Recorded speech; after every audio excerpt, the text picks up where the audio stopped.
नमस्कार शेतकरी मित्रांनो, बायोफॅक्टर कंपनीतर्फे मी दिग्विजय पाटील. आज आपण आलोय निंबळक, तालुका तासगाव, जिल्हा सांगली या ठिकाणी.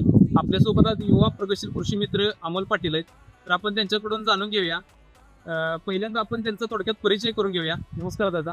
पहिल्यांदा थोडक्यात तुमचा परिचय करून द्या. मी अमोल पाटील, राहणार निंबळक, तालुका तासगाव, जिल्हा सांगली. माझा आल्याचा प्लॉट हा 1 एकर लागण आहे आता. तर आपले बायोफॅक्टरचं तुम्ही कोणते प्रोडक्ट वापरले आणि त्याचे रिझल्ट तुम्हाला कशा प्रकारे भेटले? बायोफॅक्टरचं मी ट्रिओ, INM आणि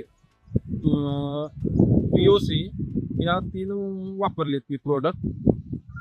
त्याचे रिझल्ट तुम्हाला कशा प्रकारे भेटले? त्याचा रिझल्ट म्हणजे प्लॉटमध्ये काळोखी पिवळेपणा कमी झाला, बाडीची साईज चांगली झाली आणि कंदाचं फुटवा पण बऱ्यापैकी चांगला दिसतो. आपले त्यांनी बायोफॅक्टरचे बायोएक्सिल ट्रिओ नावाचं 50 किलोचं खत, त्यानंतर INM चक्र आणि BOC हे 3 प्रोडक्ट त्यांनी या आल्याच्या प्लॉटसाठी वापरलेले. तर आपला जो बायोएक्सिल ट्रिओ नावाचा 50 किलोचा प्रोडक्ट आहे तो रासायनिक खतासोबत त्यांनी वापरला आणि त्यानंतर त्यांना अगदी फुटव्याची संख्या असेल, पांढऱ्या मुळीची वाढ असेल किंवा कंदाचं आकार असेल, यामध्ये त्यांना बऱ्यापैकी चांगला फरक जाणवला. त्यानंतर त्यांनी BOC नावाचं देखील आपला ऑर्गॅनिक कार्बन त्यांनी वापरलेला आहे. एकरी 1 लिटर प्रमाण आहे त्याचं. तो वापरल्यानंतर त्यांना पांढऱ्या मुळ्यांची संख्या असेल किंवा जमिनीतला सेंद्रिय कर्ब असेल किंवा जमिनीमध्ये जे आपले उपयुक्त जीवाणू आहे त्या जीवाणूंची संख्या असेल, याच्यामध्ये त्यांना बऱ्यापैकी फरक जाणवला आणि त्यांना ते अगदी समाधानी आहेत.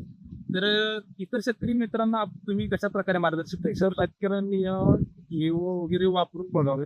चांगले रिझल्ट आहेत. खूप जमीन भुसभुशीत पण राहते आणि ऑर्गॅनिक कर्ब वाढतोय, त्यामुळे पिकांची ग्रोथ चांगली होते. त्यात इथं बघू शकता तुम्ही. पुढे येतात.